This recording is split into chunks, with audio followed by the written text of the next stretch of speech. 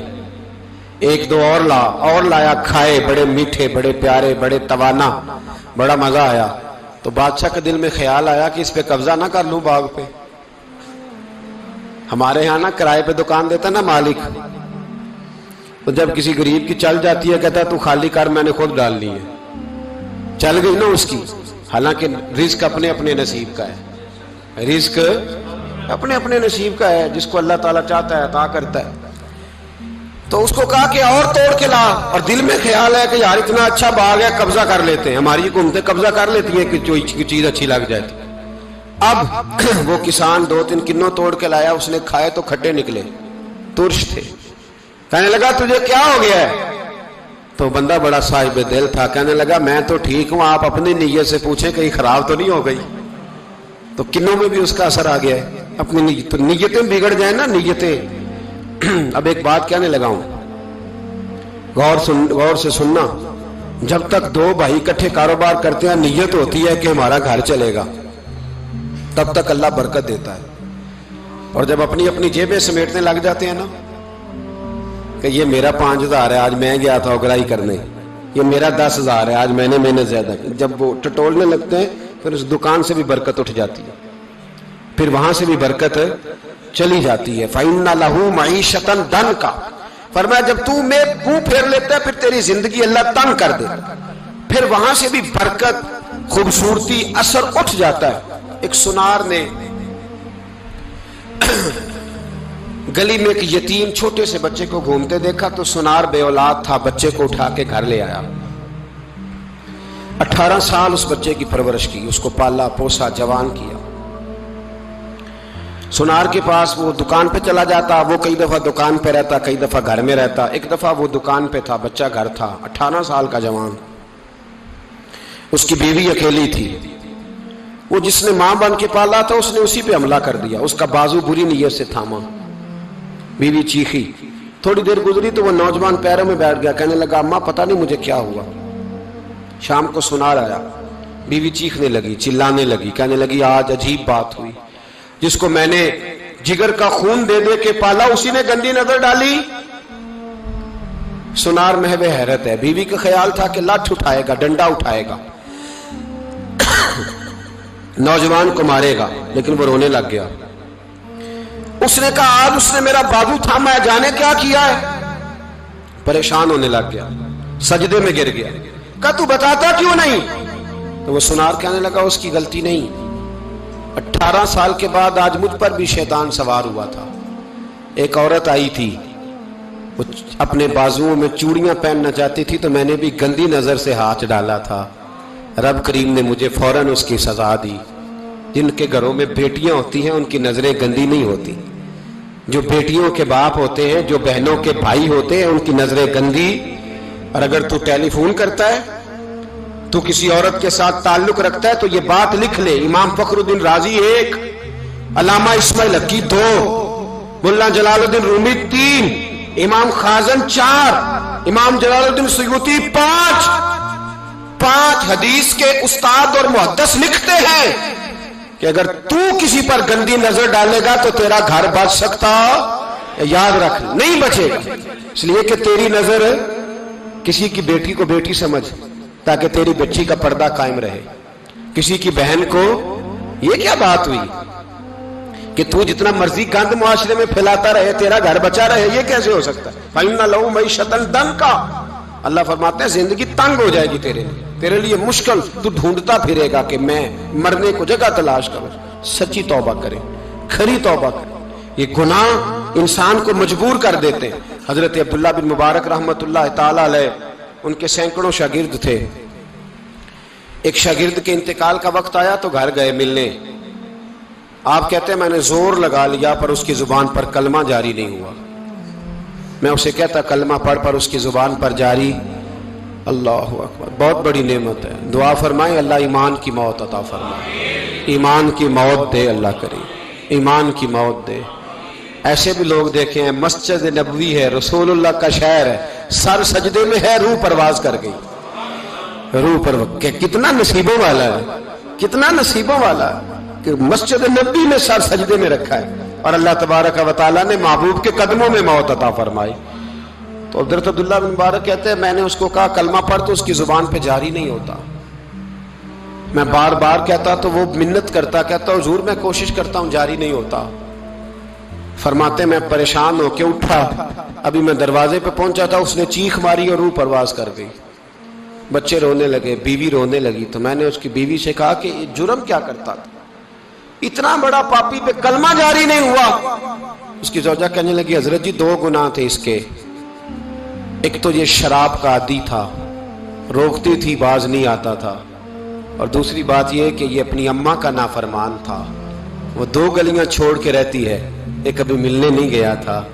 اس بوڑھی کا کلیجہ اس کی طرف سے بڑی تکلیف میں تھا. تو حضرت عبداللہ بن مبارک کہنے لگے جا تو بھی دعا کر اور اس کی ماں کو بھی کہہ دعا کرے کہ یہاں تو یہ کلمہ نہیں اسے نصیب ہوا, اللہ کرے اللہ آخرت کی منزلیں اس کی بہتر فرما دے. میرے بھائی ایسے گناہ حضرت مالک بن دینار نے توبہ کی انہوں نے. کس طرح؟ فرماتے میں نشے کا عادی تھا, کسی نے مجھے کہا کہ بطور دوائی شراب پی لو تو میں نے پی لی. نشے کا عادی تھا, شراب پیتا تھا. اللہ تعالیٰ نے بڑی منتوں اور کوششوں کے بعد, منتوں کے بعد ایک بیٹی عطا فرمائی. وہ بھی 2.5-3 سال کی ہوئی تو پردہ کر گئی. کہتے میں اس کی قبر پہ بیٹھ کے گھنٹوں روتا. شراب کا عادی تھا. ایک دن سویا تو خواب دیکھتا ہوں کہ میرے پیچھے ایک بڑا سانپ لگ گیا ہے, اور سانپ جب منہ کھولتا ہے تو انگارہ نکلتا ہے. میں پھر دعا کرتا ہوں اللہ ہمیں معاف فرمائے, اللہ ہم سے درگزر. میں کچھ قبرستانوں میں جاتا ہوں تو میں سانپ بچھو پھرتے ہوئے دیکھتا ہوں تو ڈر آتا ہے کہ ہم یہاں آنے والے ہیں. یہ لوگ کہہ رہے ہیں کہ تمہاری تیاری ہے, کسی وقت بھی اعلان ہو جائے گا کہ چلو بھائی چلو فلاں صاحب کا جنازہ ہے, اٹھو. لوگ کہتے ہیں جلدی کرو, اور ایک کونے میں ایک شخص یہ بھی کہتا ہے کہ دیگ بھی رکھ لو مہمان بڑے جمع ہو گئے. اور ایک کونے میں لوگ یہ بھی کہتے ہیں کہ برف ٹھنڈی لے آؤ, لوگوں نے پانی بھی پینا. پہلے اعلان ہوتا ہے کہ فلاں فوت ہو گیا, پھر اعلان ہوتا ہے جنازے کا ٹائم ہو گیا, پھر اعلان ہوتا ہے جنازہ اٹھایا جائے گا, اور پھر بات ختم ہو جاتی ہے. پھر کل من علیہ فان, پھر کوئی نہیں پوچھنے آتا. ختم ہو گئے, قصہ ہی ختم ہو گیا. ان لوگوں کی کہانی مٹ گئی, ختم ہو گئے. بڑے بڑے کج کلا, کوئی پوچھنے والا نہیں. موت کا راج ہے موت کا راج. موت راج کرتی ہے بس, اور کسی کا راج نہیں. وہ راج کرتی ہے, جدھر جاتی ہے اسی کا راج ہے, راج کر رہی ہے. تو حضرت مالک بن دینار کہتے ہیں قبرستان میں نے دیکھا, میں خواب دیکھتا ہوں بڑا اژدہا, اس کے منہ کے اندر آگ میرا پیچھا کر رہا ہے. کہتے میں خواب دیکھ رہا ہوں. میں دوڑا, لیکن وہ اژدہا جب میں دوڑا تو میرے آگے آ کے کھڑا ہو گیا. میں مشرق کو دوڑا تو وہاں بھی آ گیا, مغرب کو دوڑا تو وہاں بھی آ گیا. جناب مالک بن دینار کہتے ہیں ایک بوڑھا شخص کمزور مجھے بچانے آیا, پر اس اژدہا نے پھونک ماری تو وہ بوڑھا آدمی دور جا گرا. کہتے میں چیختا تھا, چلاتا تھا. ایک پہاڑی پہ میں بھاگا گیا تو وہاں مجھے میری بیٹی ملی, مجھے فوت ہو گئی. وہ اس اژدہے کے آگے اس نے یوں ہاتھ کیا تو اژدہا پیچھے بھاگ گیا. میں نے بیٹی کو گود میں اٹھایا, میں نے کہا بیٹی یہ کون تھا؟ کہنے لگی ابا یہ تیرا برا عمل تھا, یہ تیرا برا عمل تھا, یہ تجھے کھا جاتا اگر میں نہ ہوتی. تو کہا یہ بوڑھا جو مجھے بچانے آیا یہ کون تھا؟ کہا یہ تیرا اچھا عمل تھا پر کمزور بڑا تھا, تھوڑا تھا, یہ تیرے برے عمل کا مقابلہ کرنے کی ہمت نہیں رکھتا تھا. حضرت مالک بن دینار کہتے ہیں میری بیٹی نے خواب میں میری داڑھی پکڑ لی اور کہنے لگی ابا میں چاہتی ہوں تو صحیح ہو جا, ایسا نہ ہو کہ پھر تیرے پیچھے یہ اژدہا لگ جائے. حضرت مالک بن دینار کہتے ہیں جب میں سو کے اٹھا تو میری داڑھی آنسوؤں سے بھری ہوئی تھی. پھر اس کے بعد میں نے توبہ کی, اس طرح کی توبہ کی کہ پھر میں نے کوشش کی کہ دوبارہ میں اپنے رب کی نافرمانی نہ کروں. حضرت عبداللہ ابن عباس فرماتے تھے جو دنیا میں ہنس ہنس کے گناہ کرتے ہیں نا, ہنس ہنس کے جھوٹ ہنس ہنس کے بولتے ہیں, ہنس ہنس کے لوگوں کی غیبت کرتے ہیں, فرمایا یہ جو تمہیں ہنس ہنس کے گناہ کرتے نظر آتے ہیں ان کا رونا قیامت میں دیکھا نہیں جائے گا, ان کے آنسو قیامت میں دیکھے نہیں جائے. جو ہنس ہنس کے گناہ کرتے یہ روئیں گے. فَلْيَضْحَكُوا قَلِيلًا وَلْيَبْكُوا كَثِيرًا. رب فرماتا ہے زیادہ رویا کرو کم ہنسا کرو. نبی پاک علیہ السلام روتے تو صحابہ کہتے حضور آپ اتنا کیوں روتے ہیں؟ تو محبوب فرماتے جو میں جانتا ہوں وہ تم نہیں جانتے. بھائیو قبروں میں اکیلے جانا ہے, کبھی غور کرنا اکیلے, کوئی بندہ ساتھ حساب دینے نہیں جائے گا. اماں بڑا پیار کرتی ہے لیکن قبر میں کبھی کوئی ماں بھی ساتھ دفن نہیں ہوتی.